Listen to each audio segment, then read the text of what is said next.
It's sore. It's been sore for the last couple games, and felt like I was able to play through it and things like that. This morning I got up, it's pretty sore. Did you? I mean, the natural conclusion for us is, oh, that dunk, he dunked it pretty hard. Didn't tweak it, right? Is that logical?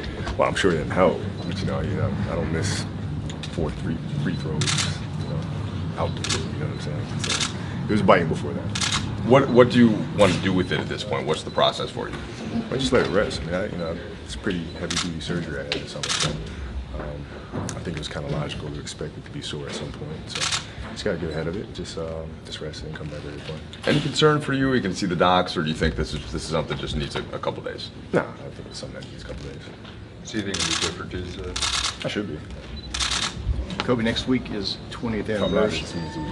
More thunderous dunk than we all thought. Next week is the 20th anniversary of the last high school game you ever lost, and as it turns out, Thank you for reminding me. was to an Oklahoma team.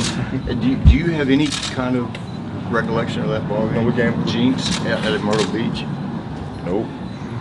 No recollection of that game. It's the Zero. last one you ever lost in high school. Convenient amnesia. There's been so many tributes to you from guys you played with or against at this level, and I mean, there's a bunch of 37-year-old guys in Tulsa who talk about the game with you all the time. Are those tributes as meaningful to you from high school guys? Yeah, well, honestly, that game that we lost, I remember. I don't remember the game, but I remember our coach bringing us together inside of his hotel room and having a team meeting. He said, "We got to turn this thing around." And I think after that, we won 27 in a row and won the state championship. That was a turning point for us during the season. We had to have it kind of come together and figure out what we were going to do.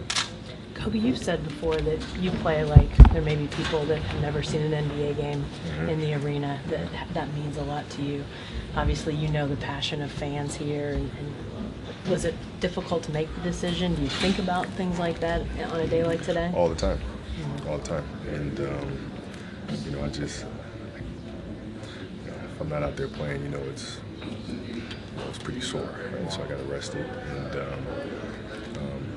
it helped me out a little bit because I know I'm coming back, and but I still want to make sure that I'm ready to play for the rest of the games this season, and make sure I'm healthy, and make sure I can move a little bit.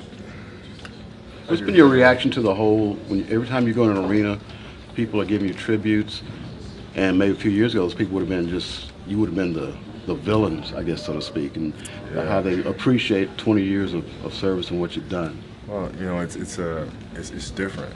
I've been so used to the booze, I've gotten really comfortable with that, and now I've kind of realized how much I've been missing because all the praise and the thank yous. It feels extremely good. Could we have the get together with Durant? That was great.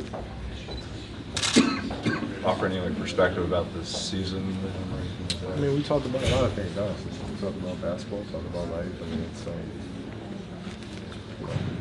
talked about a bunch of things. Were you at his restaurant? Say again? Oh, wait, at his restaurant? So where you guys had dinner? Broadway 10. That's where we went.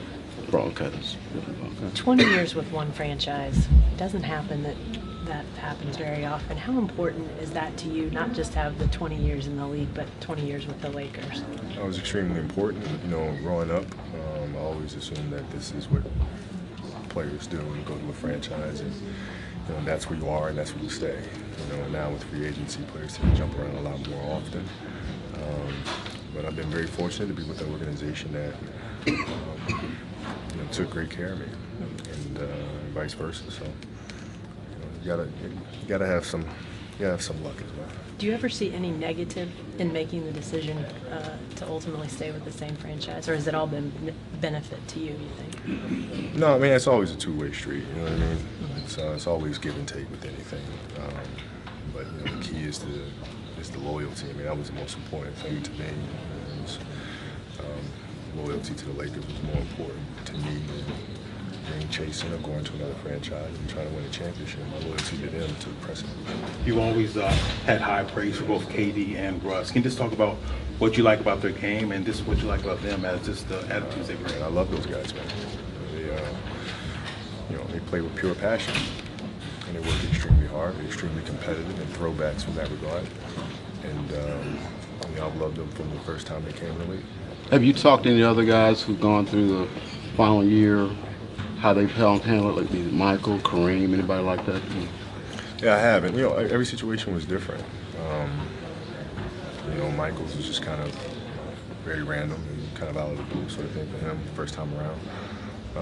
Derek was kind of the most similar situation, but he and I are completely different people, so we kind of go about it a little different way. But emotionally, you know, they all just said when you know, and it's hard to really understand what that means until you actually experience it.